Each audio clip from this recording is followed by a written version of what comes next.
A verdade sobre a saúde.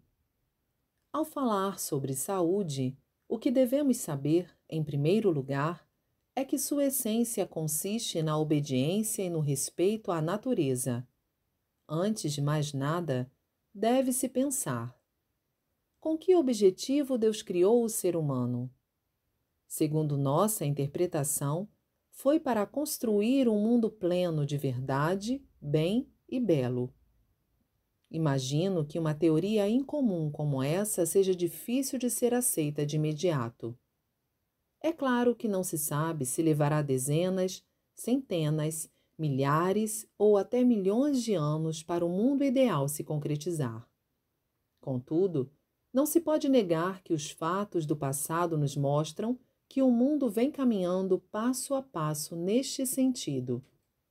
A verdade é que Deus é espírito e o ser humano, matéria. Ambos, espírito e matéria, estão, conjuntamente, empreendendo uma evolução ilimitada, e não resta dúvida que o ser humano é o encarregado disso. Em consequência, sua responsabilidade é realmente enorme, e a condição fundamental para a execução dessa obra grandiosa é a saúde.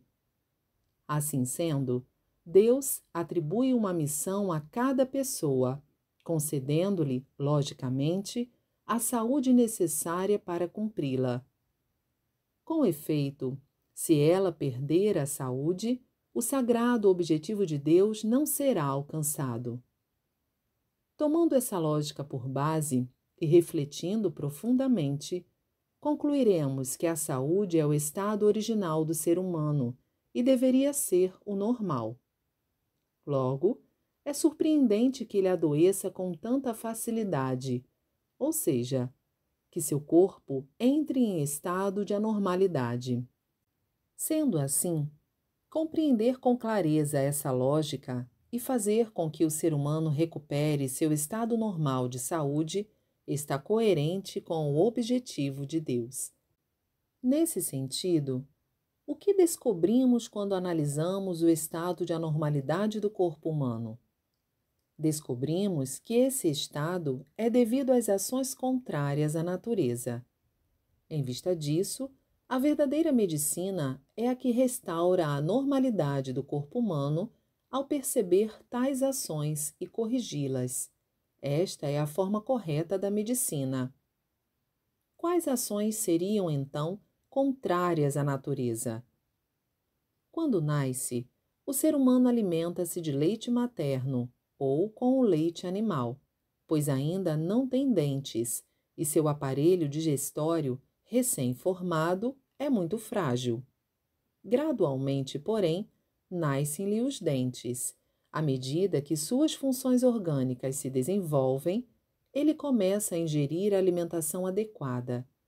Existe uma grande variedade de alimentos, cada um com sabor característico.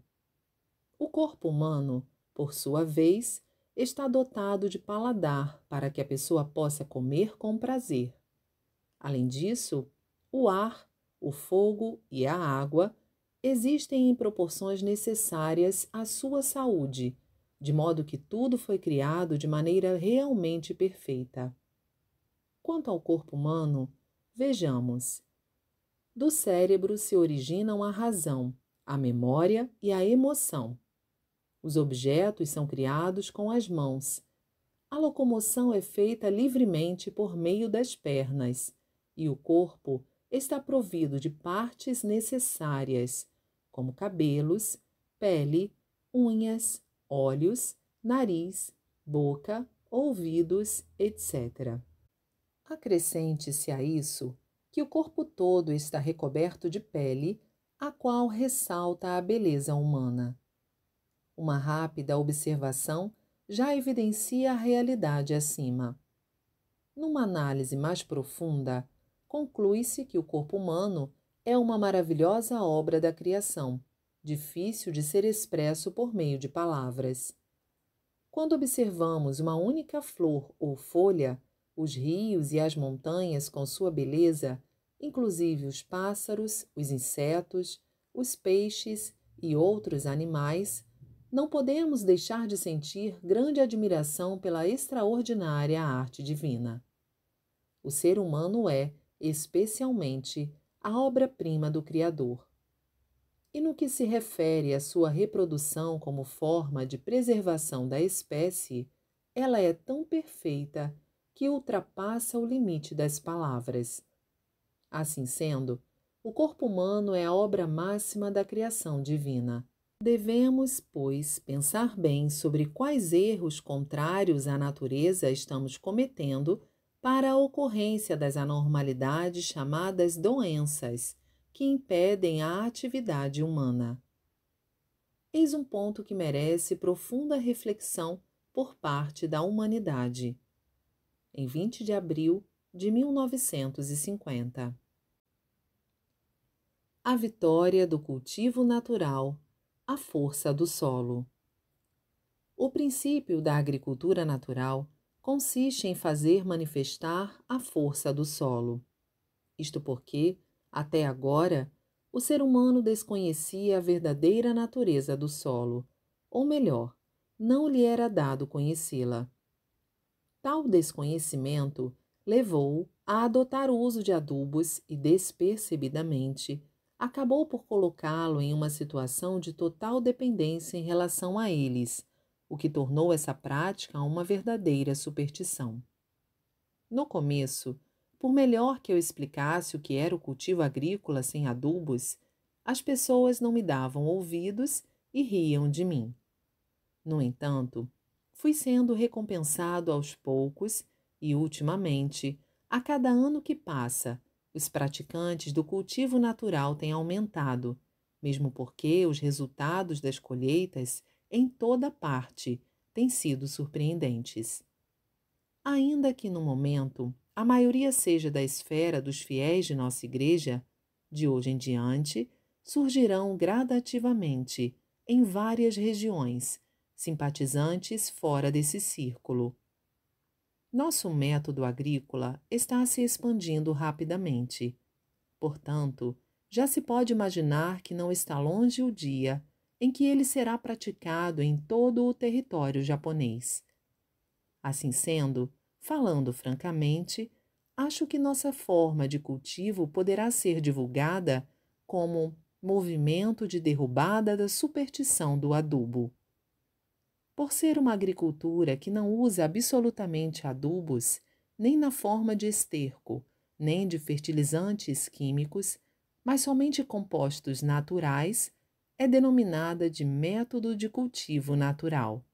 Evidentemente, a matéria-prima dos compostos naturais são as folhas e os capins secos, que se produzem naturalmente. Contrariamente, os adubos químicos e os dejetos humanos, o esterco de cavalo ou galinha, os resíduos de peixe e as cinzas de madeira não caem do céu nem brotam da terra. São aplicados pelo ser humano. Portanto, não é preciso dizer que a utilização dos mesmos é antinatural. Originariamente, é certo que nada poderia existir neste mundo sem as benesses da grande natureza, ou seja, nada nasceria nem se desenvolveria sem os três elementos: fogo, água e terra.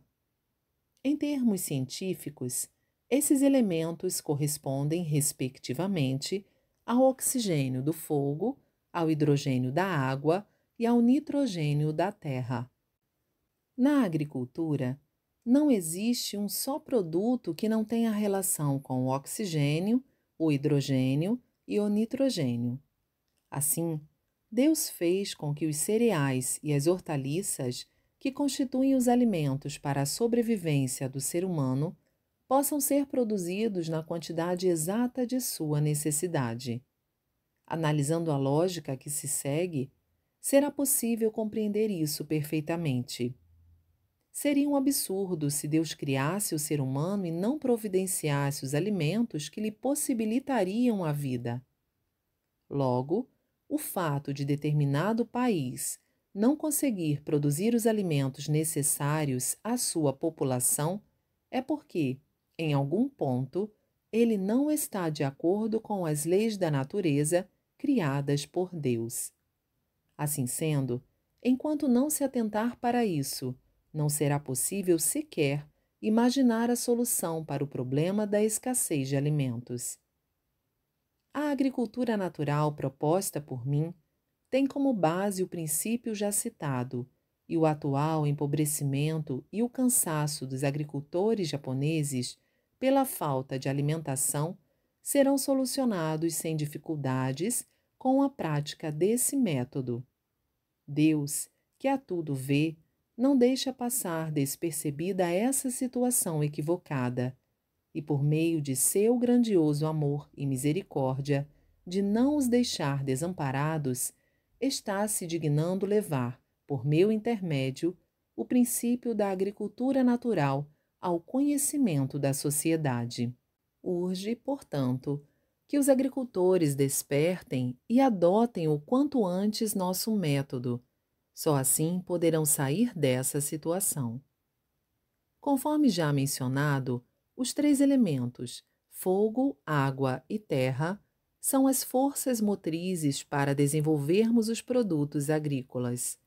Portanto, se houver uma boa incidência de sol, se garantirmos um bom abastecimento de água e se plantarmos em uma terra pura, é certo que obteremos um grande êxito jamais visto. Não se sabe quando, mas o ser humano cometeu um equívoco sem tamanho, que foi a utilização de adubos. Isso se deu por ele desconhecer por completo a natureza do solo. Efeitos contrários dos adubos. No início, a aplicação de adubos traz considerável resultado. Todavia, se essa prática durar por muito tempo, a ocorrência gradativa de efeitos contrários será inevitável. Ou seja, as plantas vão se enfraquecendo, perdem a capacidade inerente de absorver os nutrientes existentes no solo e alteram suas características, precisando assimilar adubos como nutrientes. Poderão compreender melhor se fizermos uma analogia com os toxicômanos. Quando alguém começa a fazer uso de drogas, sente uma sensação muito agradável e, durante certo período, muitas vezes, o funcionamento do cérebro se torna mais vivaz. Por não conseguir esquecer esse prazer, a pessoa, pouco a pouco, se aprofunda cada vez mais no vício e não consegue livrar-se dele. Nessa condição, quando o efeito do tóxico acaba, ela fica em estado de letargia ou sente dores violentas e nada consegue fazer. Uma vez que a situação se torna intolerável, embora saiba o mal que isso lhe faz, acaba consumindo a droga novamente. E chega até mesmo a roubar, para obter recursos para adquiri-la. Fatos semelhantes são constantemente noticiados nos jornais e podemos compreender quão nocivo esse tóxico é. Aplicando tal lógica à agricultura, compreendemos de imediato e afirmamos que hoje todos os solos cultiváveis do Japão estão viciados em adubos, ou seja, gravemente doentes. Todavia, tendo se tornado cegos adeptos dos adubos, os agricultores não conseguem despertar. Ocasionalmente, ao ouvirem minhas explicações, eles resolvem suspender o uso de adubos artificiais e iniciar o cultivo natural. No entanto, como nos primeiros meses os resultados são insatisfatórios, concluem, precipitadamente, que o certo mesmo é usar os adubos e, desistindo da mudança, voltam à prática anterior. Já que nosso método de cultivo está alicerçado na fé, as pessoas o praticam sem duvidar de nada do que eu digo. Assim procedendo, elas chegam a compreender facilmente o verdadeiro valor da agricultura natural. Descreverei a sequência dos fatos que ocorrem com a mudança para a agricultura natural. No caso do arroz, ao se transplantarem as mudas para o arrozal, Durante algum tempo, a coloração das folhas não é satisfatória e os talos permanecem finos e, no geral, o pé de arroz apresenta-se visivelmente bem inferior aos dos demais arrozais convencionais. Isso dá ensejo à zombaria por parte dos agricultores vizinhos, o que leva o produtor iniciante da nossa agricultura a vacilar, questionando se está no caminho certo. Cheio de preocupação e aflição, ele começa a orar a Deus. Passados 2 ou 3 meses, os pés de arroz começam a se tornar mais viçosos e, na época do crescimento, pode ser observado uma ampla recuperação, o que traz um grande alívio para o agricultor. Finalmente, às vésperas da colheita, seu desenvolvimento já se apresenta normal ou até maior, o que tranquiliza os agricultores. Ao se proceder à colheita, ocorre o inesperado. O volume da produção do arroz, por exemplo, ultrapassa as previsões. Ademais, o produto é de boa qualidade, possui brilho e consistência, e seu sabor é inigualável. Geralmente, ele se enquadra na classificação tipo 1 ou 2 e, na pior das vezes, no tipo 3. Seu peso é também maior em uma proporção de 5 a 10% acima do peso do arroz cultivado com adubos. E o mais interessante é que, devido à sua consistência, o rendimento não se reduz com o cozimento. Ao contrário, aumenta em 20 ou 30%. Assim, mesmo que a ingestão de arroz seja 30% a menos, a pessoa se sente plenamente satisfeita. Logo, até do ponto de vista econômico é vantajoso. Logo, se todos os japoneses comessem o arroz da agricultura natural, o resultado seria equivalente ao que se obteria com um incremento de produção de 30%. Mesmo mantendo a quantidade de produção atual, a importação de arroz se tornaria desnecessária, o que seria maravilhoso para a economia nacional. Superstição do adubo. Esclarecendo melhor o assunto, o fato de as plantas parecerem fracas durante 2 ou 3 meses se deve à presença de toxicidade dos adubos, tanto no solo quanto nas sementes.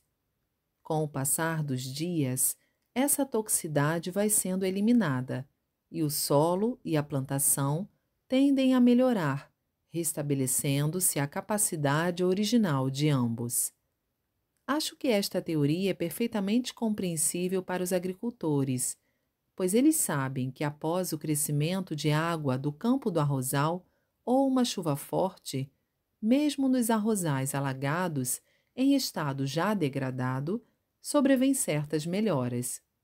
Isso ocorre porque o excesso de toxicidade dos adubos foi lavado e reduzido. Quando o desenvolvimento das plantas não é bom, os agricultores costumam repor terras de outras localidades ao solo e, com isso, se observa uma ligeira melhora. Os agricultores acham que, com as sucessivas e contínuas plantações, o solo foi se tornando pobre devido à absorção de seus nutrientes pelas plantas. Por esse motivo, a melhora sobrevém com a reposição de novas terras. Todavia, isso é um equívoco, pois o solo se enfraqueceu e tornou-se pobre em decorrência da toxicidade dos adubos utilizados ano após ano. Por intermédio dessa interpretação, podemos perceber facilmente o quanto os agricultores estão influenciados pela superstição do adubo. Os efeitos do uso de compostos orgânicos. Vou explicar a aplicação de materiais orgânicos naturais. Em se tratando do cultivo de arroz, corta-se a palha do arroz em pedaços bem pequenos, os quais devem ser bem incorporados ao solo para aquecê-lo. No caso de outras culturas, em canteiros de terra, deve-se proceder à decomposição das folhas e do capim secos e misturá-los bem à terra. A razão disso é para evitar o endurecimento do solo, pois, neste caso, as raízes das plantas têm dificuldade para se desenvolver. A respeito disso, atualmente, dizem que é bom fazer o ar chegar às raízes, mas isso não é verdade, pois não há nenhuma razão para isso ser benéfico. Se o ar consegue chegar às raízes, é pelo simples fato de que o solo não está compactado. Trata-se de uma interpretação equivocada dos agrônomos a respeito disso. Assim sendo, no caso de cultivos cujas raízes não se aprofundam muito no solo, basta misturar a terra com compostos de capim. Com relação aos produtos de raízes mais profundas, deve-se preparar um leito com compostos de folhas de árvores a uma profundidade de mais ou menos 30 centímetros, o qual servirá para aquecer a terra. Tratando-se da espessura do leito para as plantas de raízes profundas, pelo fato de existirem vários tipos de raízes, ele deve ter a espessura que seja de acordo com cada cultura. Geralmente, as pessoas pensam que existem elementos fertilizantes nos compostos naturais, mas isso não é verdade. Sua função é aquecer o solo, bem como não o deixar endurecer. No caso de ocorrer ressecamento do solo junto às raízes, é preciso forrar essa parte com uma quantidade considerável de compostos orgânicos, pois esse procedimento faz manter a umidade do solo. São esses, efetivamente, os 3 benefícios eficazes dos compostos naturais. Como puderam compreender pelo que foi exposto, a base da agricultura natural consiste em vivificar o solo, o que significa conservá-lo sempre puro, não utilizando impurezas como os adubos artificiais. Dessa forma, não encontrando nenhum empecilho, o solo poderá manifestar suas propriedades integralmente. Além disso, é estranho o fato de os agricultores afirmarem: vamos deixar o solo descansar, o que também vem a ser um erro. Quanto mais se cultiva, melhor o solo se torna. Em termos humanos, quanto mais se trabalha, mais saudável se fica. Quanto mais se descansa, menos saudável. A respeito disso, os agricultores interpretam de forma oposta, acreditando que quanto mais se realizam os cultivos de forma sucessiva, mais fraco o solo vai ficando, em virtude do maior consumo dos seus nutrientes pelas plantas, e assim procuram beneficiá-lo fazendo repousar. Isto tudo está completamente errado. Devido aos equívocos, os agricultores acham que a cultura repetitiva é danosa e mudam a área de plantio todos os anos, o que, lamentavelmente, é uma ignorância e está fora de cogitação. Cultura repetitiva, colheita farta. Assim, em nosso método de cultivo, consideramos a cultura repetitiva uma prática benéfica. Uma prova disso é o milho que venho produzindo por 7 anos em Gora, Hakone, em uma terra misturada com pequenas pedras, que sem dúvida seria classificada como incultivável. Apesar da má qualidade do solo, a colheita deste ano foi maravilhosa. As espigas mais longas que o normal, os grãos bem juntinhos e enfileirados, mais adocicados, macios e saborosos. Por que digo que a cultura repetitiva é boa? O solo tem a capacidade inerente e natural de se adaptar ao que é plantado nele. Se fizermos uma comparação com o ser humano, poderemos compreender melhor. As pessoas que executam trabalhos braçais têm seus músculos desenvolvidos. Os escritores, que usam mais a cabeça, têm o seu intelecto evoluído. Por essa mesma razão, quem muda constantemente de profissão ou de localização não obtém sucesso. O que nos leva a concluir o quanto os agricultores estiveram errados até hoje. As boas novas para a sericultura. Finalizando, gostaria de dizer que se criarmos o bicho da seda com folhas de amoreira cultivadas sem adubos, ele não adoecerá. Seus fios serão de muito boa qualidade, resistentes, brilhantes e o aumento da produção será garantida. Se tal prática fosse realizada em nível nacional, evidentemente ocasionaria uma grande revolução no mundo da sericultura e traria incalculáveis benefícios à economia do nosso país. Jornal Eco, número 79, em 22 de novembro de 1950. Cultivo agrícola sem adubos. Para explicar o que é o cultivo agrícola sem adubos, começarei pelo seu princípio básico. Afinal, o que é o solo? Sem dúvida, ele foi feito pelo Criador para cultivarmos cereais e hortaliças que são importantíssimos para a manutenção da vida humana. Por conseguinte, sua essência é profundamente misteriosa, impossível de ser decifrada pela ciência materialista. Até hoje, a agricultura, sem perceber, acabou tomando o rumo errado e, como consequência, menosprezou a força do solo, chegando à conclusão de que para se obterem produtos agrícolas melhores, o solo dependia da adubação artificial, que usa esterco, fertilizantes químicos, entre outros, fato verificado até hoje. Consequentemente, com o empobrecimento e as modificações gradativas das características do solo, sua capacidade produtiva acabou diminuindo.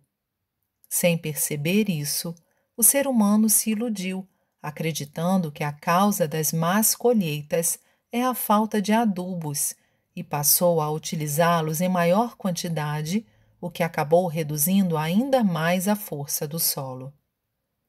Atualmente, o solo japonês está tão pobre que a unanimidade dos agricultores lamenta o fato. Vou listar alguns fatos para que fique claro como a adubação artificial é terrível. 1. Hoje, o maior problema talvez seja o aparecimento de pragas. No entanto, sem procurar elucidar as causas do seu surgimento, os agricultores têm se concentrado apenas no seu extermínio. Penso que eles agem assim justamente por não conseguirem descobrir a causa e acreditarem sem alternativa ser essa a melhor maneira de combatê-las. O fato é que as pragas surgem dos adubos e o atual aumento das espécies de pragas é inteiramente decorrente do crescimento dos tipos de adubos. Os agricultores desconhecem que os pesticidas empregados, ainda que consigam combater os insetos indesejados, infiltram-se no solo e o degradam, causando o aparecimento dessas pragas. 2. Absorvendo os adubos, as plantas enfraquecem-se acentuadamente e dobram-se com facilidade ante a ação do vento e da água. Da mesma forma, pela ocorrência da queda das flores, a quantidade de frutos é reduzida. Além disso, pelo fato de as plantas alcançarem maior altura e suas folhas se tornarem maiores, os frutos acabam ficando na sombra. Por essa razão, no caso do arroz, do trigo, da soja, as cascas ficam mais grossas e os grãos menores. 3. O sulfato de amônia ou a amônia presente no esterco, bem como os demais fertilizantes químicos, na maioria são venenos violentos. uma vez que eles são absorvidos pelas plantas, geralmente acabam sendo ingeridos também pelo ser humano. Mesmo que isso ocorra em quantidades ínfimas, não se pode dizer que essas substâncias não façam mal à nossa saúde. A realidade nos mostra que mais de 80% dos japoneses possuem parasitas, principalmente o verme intestinal, e sua causa, evidentemente, são as ovas contidas no esterco que se desenvolvem no interior do corpo humano. A própria medicina está afirmando ultimamente que, se suspender por 2 a 3 anos a utilização do esterco como adubo, o problema de vermes e demais parasitas deixará de existir. Nesse aspecto, os resultados obtidos pela agricultura sem o uso de adubos são fabulosos. 4. Ultimamente, o preço dos adubos tem aumentado, de modo que a despesa que se tem com eles é quase igual à receita, oriunda da venda da produção aos órgãos controladores, cujos cálculos não condizem com o dos agricultores, que, por sua vez, são forçados a vender seus produtos também no mercado paralelo. 5. É grande o esforço e o trabalho expendidos com a compra e a aplicação de adubos e inseticidas. 6. Os produtos obtidos por meio do cultivo sem adubos são extremamente saborosos e, como se desenvolvem bem, tanto o tamanho do produto quanto a colheita são bem maiores que os adquiridos com adubos. Com o que acabamos de expor, creio que o leitor pôde compreender que a toxicidade dos adubos é realmente pavorosa e que o cultivo que não os utiliza é muito mais vantajoso. Em uma análise geral, podemos concluir que na economia agrícola não será nada difícil duplicar seu lucro. Não seria exagero afirmar que, na verdade, se trata de uma revolução jamais vista na agricultura japonesa. A seguir, vou apresentar o método e os resultados que atingi com minha experiência e os relatos de várias pessoas que já alcançaram excelentes resultados decorrentes da prática desse tipo de cultivo. O que penso é o seguinte: entre os japoneses, quantos deles conhecem o verdadeiro sabor das hortaliças e legumes? Diríamos que pouquíssimos. Isso porque, evidentemente, hoje não existe nenhum produto agrícola em que não se utilizem fertilizantes químicos e esterco. Absorvendo esses elementos, os produtos acabam perdendo o sabor atribuído pelos céus. Se, ao invés disso, fizermos com que os mesmos absorvam os nutrientes da própria terra, seu sabor natural, que é realmente magnífico, surgirá espontaneamente. Minha alegria de viver tornou-se incalculavelmente maior após conhecer o sabor das hortaliças e legumes cultivados sem os adubos. Além da economia de dinheiro e de mão de obra, ficamos livres do desagradável mau cheiro e do risco da propagação de parasitas. Essas hortaliças tornam-se mais saborosas, reduz-se o surgimento das pragas e ocorre o aumento da produção. Enfim, matam-se 7 coelhos com uma só cajadada. Não consigo ficar sem agir por 1 minuto sequer diante de um problema tão sério. Quero levar esta boa nova ao mundo inteiro e compartilhar seus benefícios o quanto antes possível. Primeiramente, quero explanar a teoria e sua prática. Afinal, qual é a capacidade do solo? Ele é formado pela união de 3 elementos fundamentais: terra, água e fogo, que constitui a força da trilogia. Evidentemente, o elemento terra é a força fundamental para o desenvolvimento das plantas, e os elementos água e fogo são forças complementares.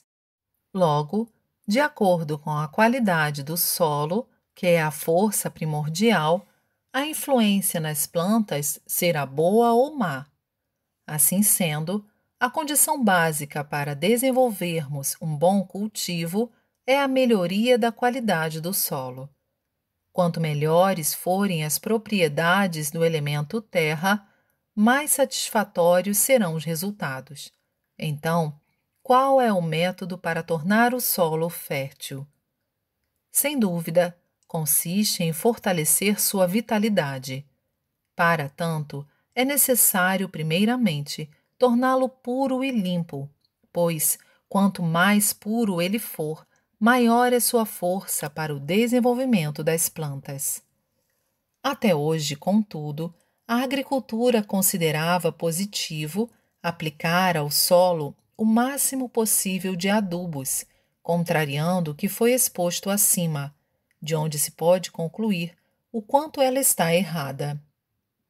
Para explicar isso, acho que o leitor poderá compreender melhor se eu recorrer a uma explicação que mostra o contrário dessa lógica. O que seria isso? Desde a antiguidade, os adubos são considerados indispensáveis ao plantio, mas a verdade é que quanto mais os agricultores os aplicam, mais eles vão matando o solo. Com a adubação, conseguem-se bons resultados temporariamente. Pouco a pouco, no entanto, o solo vai se envenenando, tornando-se necessário o uso de mais adubos para a obtenção de boas colheitas. Assim, quanto maior for a quantidade de adubos, maior será o resultado contrário. A melhor prova disso está no fato de que, quando a colheita de arroz começa a diminuir, os risicultores acrescentam terras de outros locais ao seu campo irrigado para melhorá-lo. Com esse procedimento, a produção agrícola aumenta temporariamente. Nesses casos, eles partem de um julgamento equivocado e interpretam que o cultivo consecutivo, ao longo dos anos, absorve os nutrientes do solo, causando seu empobrecimento. Entretanto, não percebem que isso ocorreu devido à sucessiva utilização de adubos. As terras novas, isentas de adubos, que são introduzidas ao arrozal, têm atividade mais intensa e, por isso, é possível obter bons resultados. Gostaria de encerrar a explicação teórica e esclarecer, uma a uma, as vantagens práticas da não utilização de adubos. Um primeiro ponto a destacar como característica do cultivo sem adubos é a baixa altura das plantas. No cultivo com adubos, elas se tornam mais altas e as folhas ficam maiores e mais densas. Tratando-se de leguminosas, conforme já me referi, os frutos ficam à sombra e não apresentam bom crescimento. Ocorre também uma maior queda das flores e, consequentemente, a frutificação também diminui. No caso da soja em especial, se for cultivada sem adubos, a produção dobra e nenhum grão se apresenta bichado. Ademais, seu sabor é incomparável, a ponto de deixar as pessoas admiradas. Da mesma forma, em outras espécies, como ervilhas, favas, a casca é excepcionalmente macia. Outro aspecto relevante é que no cultivo sem adubos jamais ocorrem fracassos. Às vezes, um leigo resolve plantar batatas e as colhe em quantidade reduzida e em tamanho pequeno. As pessoas costumam lamentar a péssima produção, mas não percebem que isso resultou do uso excessivo de adubos e interpretam o referido resultado de maneira equivocada, ou seja, atribuem o fracasso à falta de adubos e passam a usá-los em maior quantidade, o que faz piorar a situação.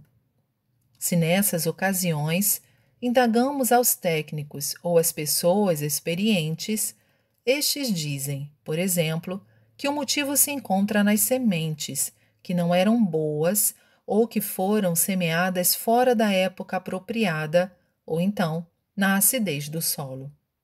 Todos dão respostas que fogem totalmente do ponto vital e sequer percebem a verdadeira causa. Contudo, as batatas produzidas sem o uso de adubos apresentam-se bem brancas, cremosas, de aroma agradável e saborosas.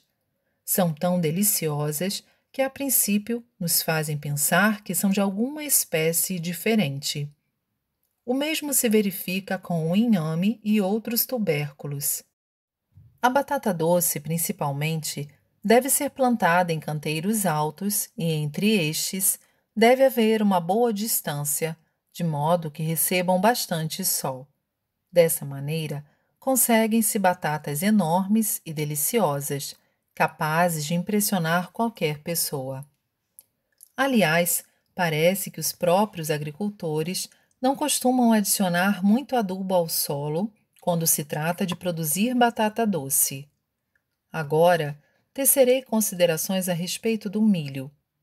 Seu cultivo sem adubos tem apresentado tão ótimos resultados que merece um destaque especial. No início, por 1 ou 2 anos, a colheita pode não satisfazer as expectativas, visto que as sementes ainda contêm as toxinas dos adubos. Entretanto, por volta do 3º ano, os resultados já começam a aparecer. Sem toxinas no solo, nem nas sementes, o milho cresce com o caule bastante grosso e suas folhas apresentam um verde vivo. Se for plantado em um local onde não há escassez de água nem de sol, as espigas apresentam-se longas, com os grãos bem dispostos e sem espaços entre eles. Logo na primeira mordida, percebe-se que são macios e doces, com um sabor inesquecível. Quanto aos nabos, são branquinhos e lisos, cremosos, grossos e adocicados, o que os torna muito saborosos. Os nabos fibrosos e ásperos são decorrentes das toxinas dos adubos. Aliás, as hortaliças produzidas sem adubos apresentam boa coloração, maciez e um suave e agradável aroma que estimula o apetite. Em absoluto, encontram-se sinais de pragas. Uma vez que não é aplicado esterco na fertilização, são muito mais higiênicas. O que gostaria de recomendar especialmente são as berinjelas, obtidas por meio do cultivo sem adubos. Elas apresentam excelente coloração, aroma agradável e casca macia, as quais realmente estimulam o apetite. Em minha casa, atualmente, ninguém mais aprecia as berinjelas produzidas com adubos. Na produção de arroz, deve-se misturar bem a palha do arroz picada ao solo alagado, pois a mesma, por absorver o calor, aquece o solo. Há ainda um detalhe já bastante conhecido. A água fria das montanhas é prejudicial à plantação. Neste caso, não se devem fazer lagos intermediários no percurso dessa água, pois devido à profundidade desses reservatórios, a água não chega a aquecer adequadamente. Por conseguinte, as valas devem ser as mais rasas e extensas possíveis.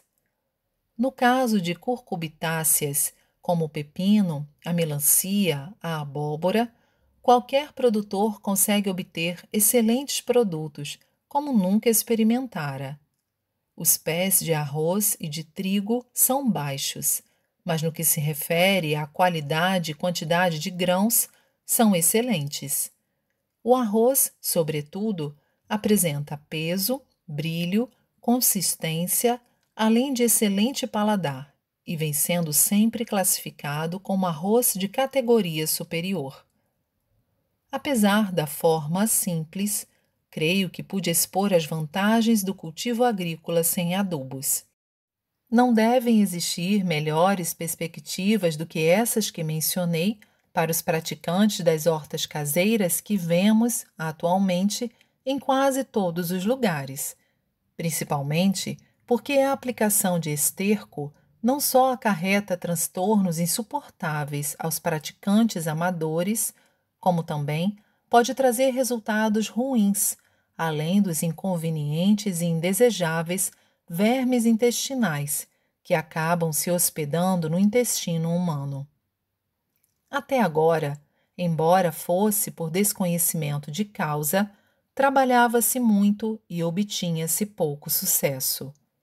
Em contrapartida, no meu caso, apenas semeio e não tenho maiores trabalhos, a não ser a remoção do mato, que preciso realizar de vez em quando, e obtenho excelentes hortaliças. Portanto, posso afirmar que não há nada mais gratificante do que esse método de cultivo. Embora não haja necessidade de adubos químicos nem de esterco, conforme já foi explicado, é preciso usar compostos naturais intensivamente. Vou detalhar a respeito. O mais importante para o desenvolvimento das plantas, em qualquer cultivo, é ter cuidado com as pontas das raízes. Esse cuidado consiste em fazer com que as radicelas cresçam livremente, e para isso deve-se evitar o endurecimento do solo. O composto natural precisa estar semidecomposto, pois se o estiver totalmente, acabará facilitando a compactação do solo. Aquele que é feito usando-se somente capim decompõe-se rapidamente, mas o composto de folhas de árvores demora muito mais, devido às fibras e nervuras, que são duras. Por conseguinte, é necessário deixá-lo por longo tempo, até que ocorra a sua suficiente decomposição. Como já afirmei anteriormente, a razão disso reside na obstrução do crescimento das pontas das radicelas, causada pelas fibras e nervuras das folhas, utilizadas como compostos orgânicos. Ultimamente, ouvimos dizer que é bom fazer o ar chegar às raízes das plantas, mas acho que isso não tem sentido, pois sendo um solo poroso, que permite até passar o ar, nele se processará um bom desenvolvimento radicular. Por conseguinte, de fato, o ar nada tem a ver com isso.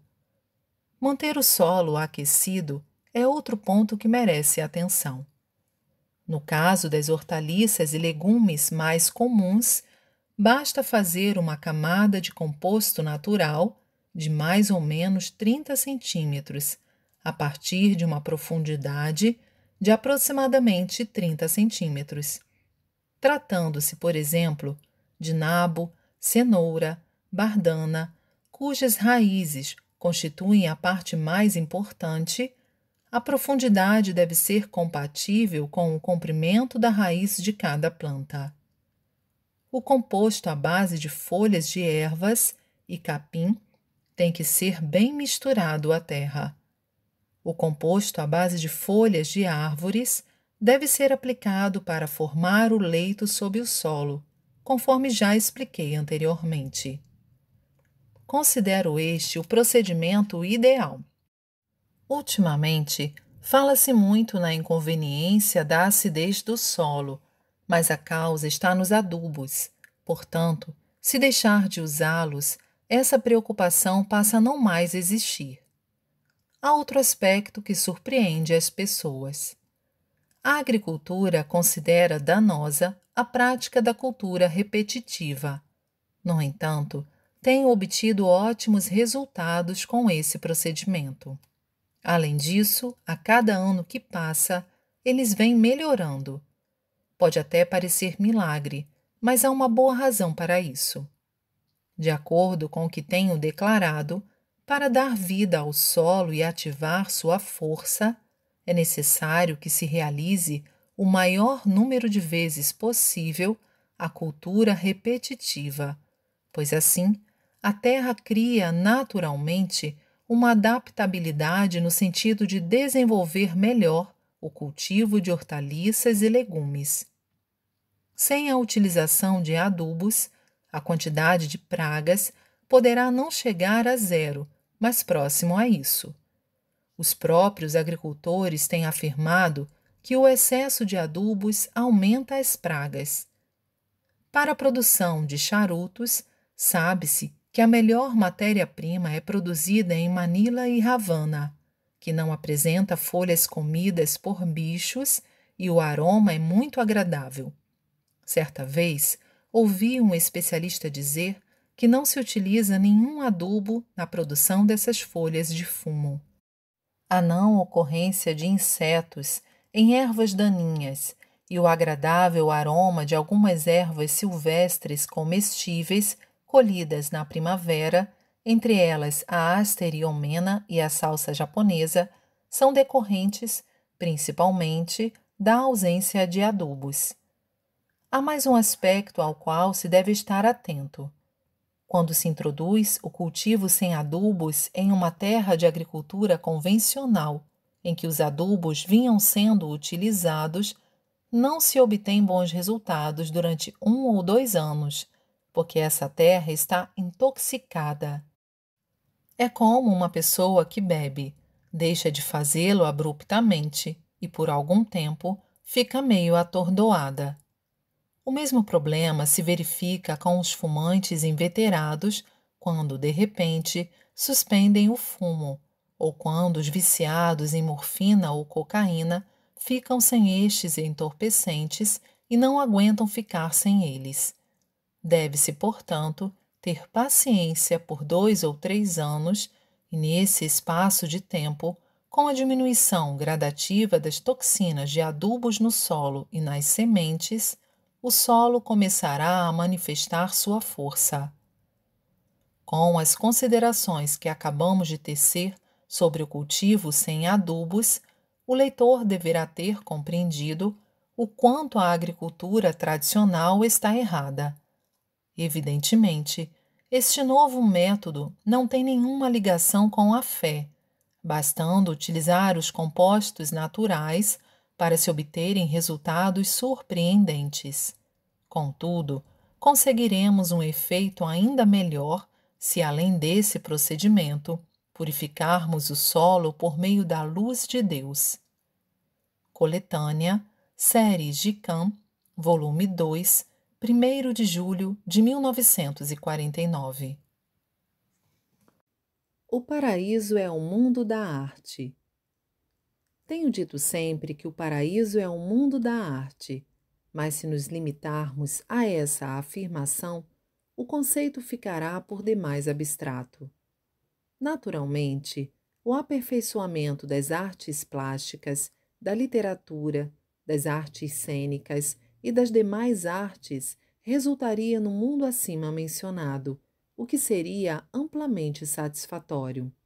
Na realidade, é preciso que todas as artes estejam presentes, ou melhor, que tudo se transforme em arte.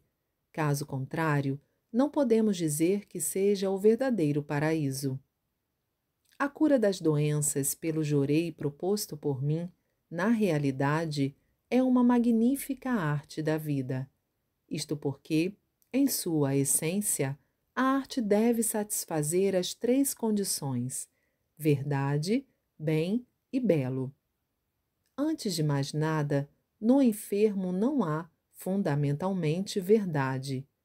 Isto porque a verdade consiste no fato de que o ser humano deve ser saudável. Quando ele perde a saúde, significa que não se encontra mais em seu estado natural. Tomemos, por exemplo, uma jarra.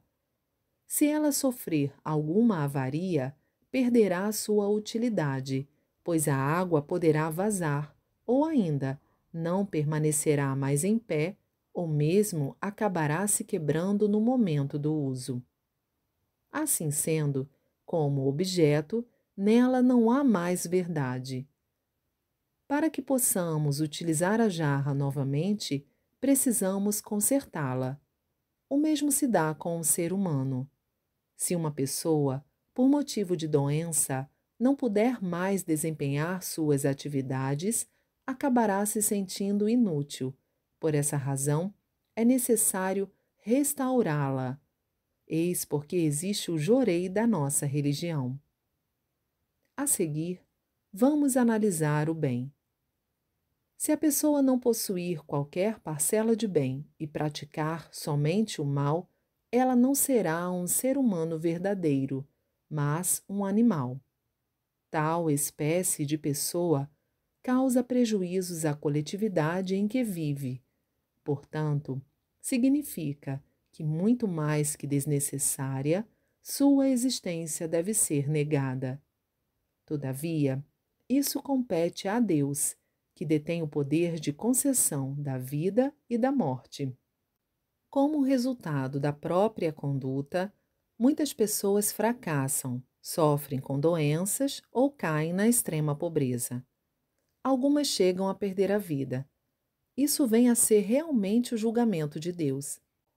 Embora se fale no mal de forma geral, existe o mal praticado consciente ou inconscientemente. Assim sendo, o sofrimento de quem pratica o mal varia de acordo com essa diferença. Nesse aspecto, existe uma rigorosa imparcialidade. Para finalizar, falaria sobre o belo, mas por ser assunto do domínio de todos, dispenso maiores comentários. Como se pode observar claramente, a condição fundamental para transformar este mundo em paraíso está na concretização da verdade, do bem e do belo. Assim sendo, tanto a cura das doenças que realizamos como a reforma dos métodos agrícolas são, evidentemente, artes. A primeira, conforme afirmei anteriormente, é a arte da vida, e a segunda, a arte da agricultura. A construção do protótipo do paraíso terrestre que estamos realizando paralelamente a estas duas é a arte do belo. Com a junção das três, ou seja, consubstanciada a trilogia Verdade, Bem, Belo, construiremos o mundo da luz, que não é senão a concretização do paraíso terrestre, do mundo de Miroco. Jornal Eico, número 72, em 4 de outubro de 1950. Por que as obras de arte chegam às minhas mãos? Quem já visitou o Museu de Belas Artes de Racone sabe disso. Nele, temos inúmeras peças que não se conseguem obter facilmente e não há quem não fique admirado. A respeito disso, vou contar como tudo ocorreu. Comecei a adquirir esses objetos de arte logo após o término da Segunda Guerra Mundial. Naquela época, o Japão passou por uma transformação até então nunca vista. Os nobres, os milionários, os descendentes dos senhores feudais, os grandes conglomerados econômicos, enfim, quase todos os que pertenciam à classe privilegiada perderam esse status simultaneamente. Pressionados repentinamente pela dificuldade financeira, eles se viram obrigados a desfazer-se das caligrafias, quadros, antiguidades, preservados zelosamente pelas famílias desde a época de seus ancestrais. Por conseguinte, surgiram no mercado muitas peças raras, de excelente qualidade e baratas. Fiquei com muita pena, pois essas pessoas, para conseguirem pagar os altíssimos impostos lançados sobre seus bens, sem outra saída, precisavam vendê-los de qualquer forma, mesmo contra a vontade e inconformadas. Assim sendo, eu comprava os objetos, levado por uma grande vontade de ajudá-las, de modo que, sem mesmo pedir desconto, obtive a maioria deles pagando o preço estipulado. Ao mesmo tempo, é óbvio que sempre me esquivei dos lucros exorbitantes dos antiquários gananciosos. Dessa forma, as peças foram, pouco a pouco, sendo reunidas. Como tenho dito sempre, desde jovem eu gostava muito das belas artes. Entretanto, minha capacidade de avaliação era de um amador. Aliás, eu não tinha ainda experiência em fazer negócios desse tipo, nem entendia de preços do mercado de arte. Consequentemente, só comprava as peças que me agradavam. Parece que essa maneira de agir deu certo, pois posso até dizer que praticamente não fiz nenhum mau negócio. Especialistas no assunto que visitaram o Museu de Belas Artes de Hakone teceram elogios sinceros, e não apenas para serem gentis. Em todos os museus de belas artes que visitei até hoje, é considerável o número de peças expostas de valor duvidoso, mas neste, todas são de excelente qualidade.